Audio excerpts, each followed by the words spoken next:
तो शुरुआत करेंगे। अमेरिकी राष्ट्रपति ट्रंप ने भारत पर आज से 50% तक टैरिफ लगा दिया है और इस टैरिफ का सबसे ज्यादा असर भारत के श्रम प्रधान सेक्टर पर पड़ने वाला है। रूस से तेल खरीदने पर पेनल्टी के तौर पर अमेरिका ने कदम उठाया है और अब टेक्सटाइल, ज्वेलरी, कालीन और फर्नीचर जैसे निर्यात पर भारी ड्यूटी लगने से इंडस्ट्री सख्ते में है। एक्सपर्ट्स का अनुमान यह कि करीब $60 अरब के निर्यात पर सीधा असर पड़ेगा और वॉल्यूम में 70% तक की गिरावट आ सकती है। ट्रंप के बेतुके टैरिफ का textile, jewellery, handicraft, leather, footwear, organic, chemical, automobiles, auto parts, agriculture products, dairy products पर भी सबसे ज्यादा असर देखने को मिलेगा। हालांकि कुछ चीजें हैं जिन पर अभी भी छूट रहेगी। इसमें हैं दवाइयां, electronic, semiconductor, energy product, critical minerals, ये शामिल हैं। और ये वो जरूरी सामान है जो अमेरिका के लिए बेहद जरूरी है और इसलिए इन पर कोई टैरिफ अमेरिका ने नहीं लगाया।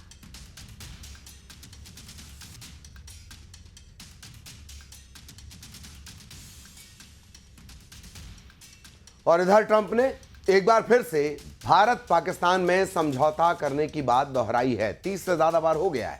अमेरिकी राष्ट्रपति ने कहा कि उन्होंने पाकिस्तान से व्यापार बंद करने की धमकी दी थी, जिसके बाद दोनों देशों के बीच युद्ध रुका।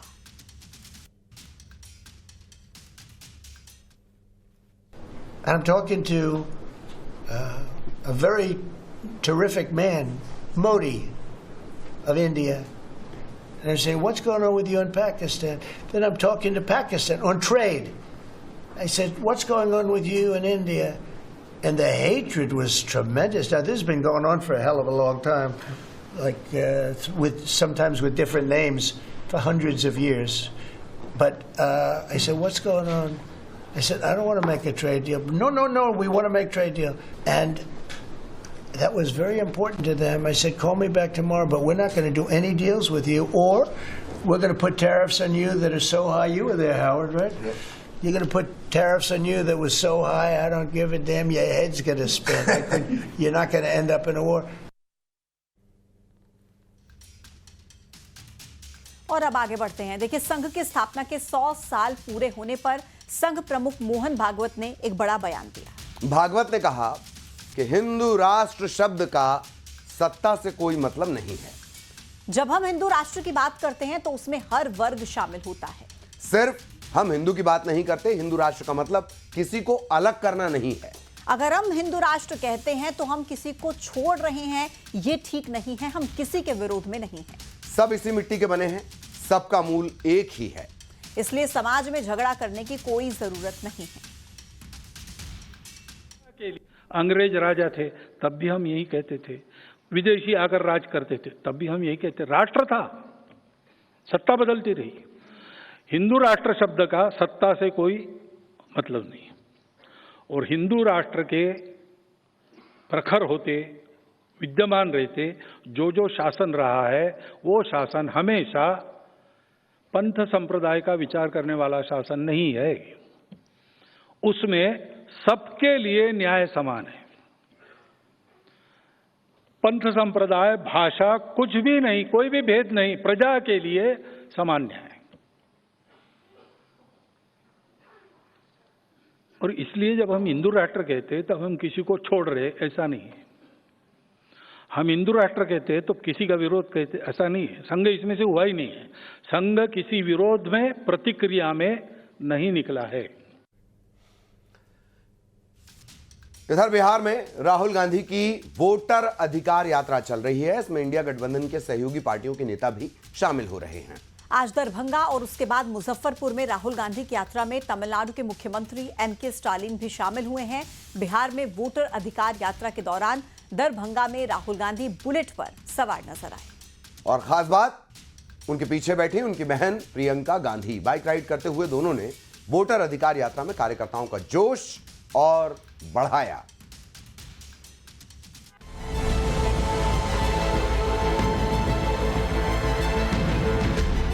दरभंगा में बाइक पर नजर आए राहुल प्रियंका। वोटर अधिकार यात्रा में बुलेट पर निकली भाई बहन की जोड़ी। बिहार के दरभंगा में कांग्रेस सांसद राहुल गांधी अपनी बहन प्रियंका गांधी वाड्रा को बुलेट बाइक पर बैठाकर वोटर अधिकार यात्रा में निकले तो सड़क पर कार्यकर्ताओं की भीड़ और उत्साहित हो गई। नारेबाजी और कार्यकर्ताओं के जोश के बीच भाई बहन की झलक पाने के लिए सड़क किनारे भीड़ लग गई। दोनों नेताओं का ये देसी अंदाज देख सड़क किनारे खड़े लोग नारे लगाते और तालियां बजाते दिखे। राहुल गांधी ने काफी देर तक बाइक चलाई और प्रियंका ने भी इस अनोखे सफर का पूरा लुत्फ उठाया। इस बाइक रैली में आरजेडी नेता तेजस्वी यादव भी मौजूद रहे। बाइक की गड़गड़ाहट के साथ राहुल और प्रियंका ने बिहार में अपनी सियासी यात्रा को हाईलाइट कर दिया है। कांग्रेस का दावा है कि इस यात्रा से मतदाताओं में जागरूकता बढ़ रही है और इसका असर आने वाले विधानसभा चुनावों में भी दिखेगा।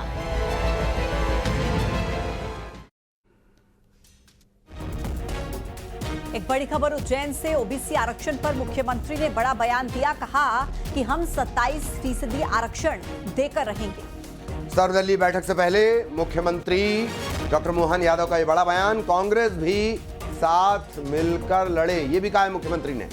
ओबीसी आरक्षण पर कल सर्वदलीय बैठक होनी है और उससे पहले मुख्यमंत्री डॉक्टर मोहन यादव का ये बड़ा बयान 27% आरक्षण को लेकर। उन्होंने कहा कि कांग्रेस भी साथ मिलकर लड़े, 27% आरक्षण हम देकर रहेंगे।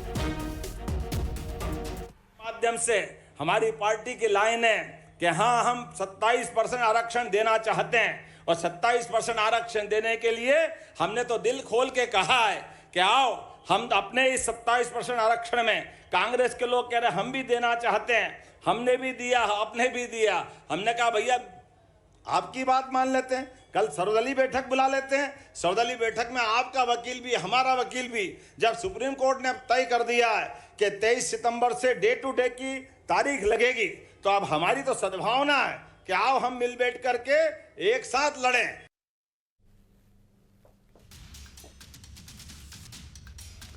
तो ओबीसी आरक्षण को लेकर मुख्यमंत्री डॉक्टर मोहन यादव ने बड़ा बयान दिया है। आज उज्जैन वो पहुंचे हुए थे। उज्जैन में उन्होंने ये बात कही है। वो कांग्रेस को भी कह रहे हैं कि आओ साथ मिलकर लड़ते हैं और 27% आरक्षण तो देकर ही रहेंगे।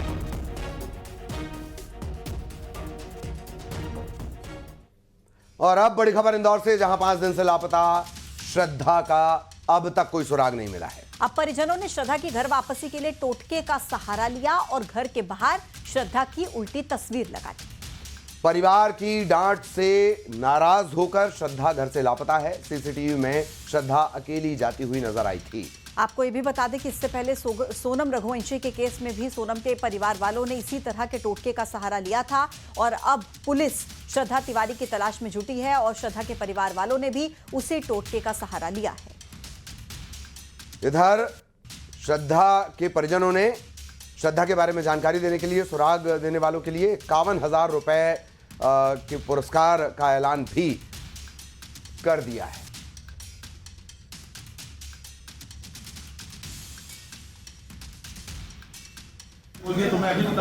बीबीए फाइनल ईयर की छात्रा आयुषी उर्फ श्रद्धा तिवारी पिछले 5 दिनों से लापता है। कोई भी सुराग अभी तक नहीं लग सका कि आखिर श्रद्धा कहाँ है।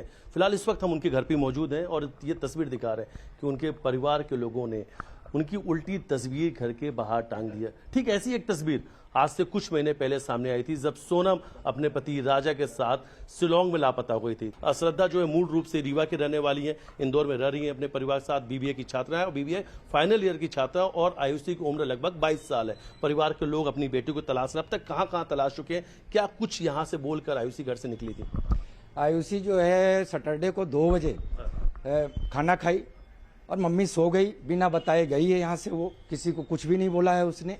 और कई जगह railway station, bus station, Meghdoot garden, मतलब जहाँ इंदौर में बड़े बड़े उस एरिया हैं सभी जगह फैमिली पूरी मिलकर तलाश रही है। साथ में पुलिस भी चल रही है, पुलिस का सपोर्ट है, इसमें कोई दिक्कत नहीं है। कई जगह पैदल उसको चलते हुए हैं। हाँ, क्या आयुषी अपने साथ कुछ यहाँ से लेकर गई है या क्या कुछ घर में क्या कोई विवाद हुआ था, किसी ने डांटा था? अभी तक तो ऐसा कोई